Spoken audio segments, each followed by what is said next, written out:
Hi friends, இந்த வீடியோவில் கிட்டத்தட்ட மொத்தமாக ஆன்லைன் ஆப்னால கவிழ்ந்த நெல்ல அவஸ்தி கேரக்டரை பற்றி தான் தெரிஞ்சுக்க போகிறோம். இந்த கேரக்டர் கண்ட்ரோல் என்ற படத்தில் வருது. ஸோ இந்த படத்தை தான் நம்ம ரிவ்யூ பண்ண போகிறோம். நம்ம ரிவ்யூக்கு அப்புறமா இந்த கண்ட்ரோல் படத்தை பார்க்கணுன்னா நெட்ஃப்ளிக்ஸில் பார்க்கலாம், தமிழ்லேயே அவைலபிளாக இருக்குது. சரி, இப்போ இதோட கதையை முதல்ல தெரிஞ்சுப்போம். ஒரு காலேஜ் ஃபெஸ்ட்டில் மீட் பண்ணுற நெல்ல அவஸ்தியும் ஜோவும் ஃப்ரெண்ட் ஆகி அப்படியே காதலிக்கும் ஆரம்பிக்கிறாங்க. அதுக்கப்புறம் அவங்க வாழ்க்கையில் நடக்கிற ஒவ்வொரு விஷயத்தையும் சோஷியல் மீடியா இன்ஃப்ளூயன்சர் ஆகி எல்லாத்தையும் செலிப்ரேட் பண்ணுறாங்க ஆன்லைன்லேயே. எல்லாத்தையும் சொன்னது அவங்க மீட் பண்ண முதல் நாள்லேருந்து சாப்பிட்டது, தூங்கினது, கட்டி பிடிச்சது, முத்தம் கொடுத்தது, ஆனிவர்சரின்னு ஒன்று விடலை. இது வைரல் ஆகி பிராண்ட்ஸை சைன் பண்ணி ப்ரொமோஷன் கொடுக்குற அளவுக்கு பிஸ்னஸாகவும் ஆச்சு. லைஃபை ஆன்லைன்லேயே வாழறாங்க. ஆனால் ஒரு இன்ஸ்டன்ட்னால இவங்களுக்குள்ள இருக்க ரிலேஷன்ஷிப் பிரேக் ஆன உடனே நெல்லா டிஜிட்டலில் இருக்கிற அவனோட நினைவுகளை மட்டும் அழிக்கிறதுக்கு ஒரு புது ஏஐ பாட்டை யூஸ் பண்ணுறா. அதனால விஷயங்கள் வேற மாதிரி போகுது. உங்கள் வாழ்க்கை உங்கள் கையில், நீங்களே கண்ட்ரோல் எடுத்துங்கன்னு சொல்லிட்டு அது நெல்லாவையே கண்ட்ரோல் பண்ணுறது. இதுக்கப்புறம் நெல்லா அதுலேருந்து மீண்டு வந்தாலா என்பது தான் படத்தோட மீதி கதையே. இயக்குனர் விக்ரமாதித்யா மோட்மனோட இந்த படம் நம்மளோட டெய்லி லைஃப்பில் ரொம்பவே முக்கியமாகிட்ட இன்டர்நெட்டுக்கு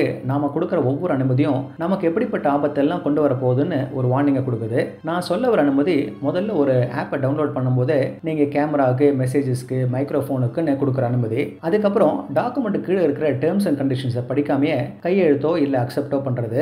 இது கூடவே முக்கியமாக 1990க்கு மேலே பிறந்த இந்த ஜென்ரேஷன் ஜியும் அடுத்து 2013க்கு மேலே பிறந்த ஆல்ஃபா ஜென்ரேஷனோட உலகத்தை பூமரங்களுக்கு புரிய வைக்க ட்ரை பண்ணுது. அவங்கள பற்றி எனக்கு தெரிஞ்சதை புரிஞ்சதை சொல்கிறேன். இந்த ரெண்டு ஜென்ரேஷனுமே எதுலேயும் ஃபாஸ்ட்டாக இருப்பாங்க. அவங்கள ப்ளீஸ் பண்ணுறது ரொம்ப கஷ்டம். எந்த வழியாக இருந்தாலும் அதை எப்படி கண்டுபிடிக்கணும்னு அவங்களுக்கு தெரியும். அவங்களுக்கு ஒரு கைடோ இல்லை ஒரு அனுபவம் இருக்க ஆளோ தேவையில்லை. ஒரு உண்மையான உயிருள்ள ஆளோட ஆலோசனையை விட ஒரு பாட்டையோ இன்டர்நெட்டையோ தான் நம்புவாங்க. ஒருத்தரோட மரணத்துக்கு கூட நேராக போய் துக்கத்தை அனுசரிக்க கூட நேரம் இருக்காது அவங்களுக்கு. ஆனால் ஒரு லட்சியத்தை அடையிறதுக்கு எந்த எஸ்டிமுக்கு வேணால் போவாங்க. அதே சமயம் எது எமோஷனல், எது ப்ராக்டிக்கல்னு தெரிஞ்சு பேலன்ஸ்டாக இருக்க ட்ரை பண்ணுவாங்க. எல்லாத்துக்கும் மேலே இந்த விருப்பங்களோட எப்படி வாழறதுன்னு அவங்களுக்கு தெரியும். இதில் வர நெல்லா கேரக்டரை கவனிச்சிங்கன்னா 5 வருஷமாக இருந்த காதலை அவ லவர் பண்ண ஒரு பிளண்டருக்காக அந்த க்ஷணமே பப்ளிக்காக அவனை அவமானப்படுத்தி சோஷியல் மீடியாவில் கிழிச்சு தொங்க விட்டு யாரை பற்றியும் கவலைப்படாமல் கத்தி ஆர்ப்பாட்டம் பண்ணி அத்தனை வருஷமாக அவன் கூட சேர்ந்து எடுத்த ஃபோட்டோவில், வீடியோவில் இருக்கிற அவனோட நினைவுகளை மட்டும் அழிக்கிற வரைக்கும் போகுது. அவன் பேசுறதுக்கு எவ்வளோ ட்ரை பண்ணாலும் அவன் கூட பேசாமல்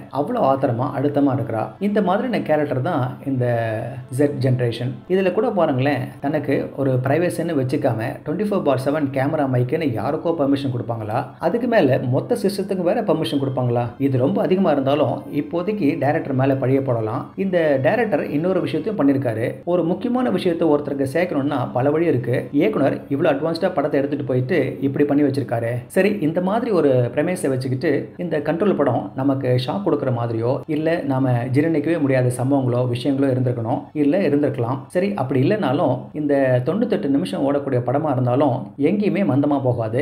ஏன்னா இதை நாம டெய்லி யூஸ் பண்ணுற விஷயத்தை வச்சு சொல்லியிருக்காரு. இதோட நரேஷன் முழுக்க முழுக்க ஒரு வீடியோ காலோ இல்லை பிற கேரக்டர்களை ஃபோன்லையோ இல்லை லேப்டாப்லையோ பார்க்கக்கூடிய விஷயங்களை பேஸ் பண்ணி தான் அமைஞ்சிருக்கு.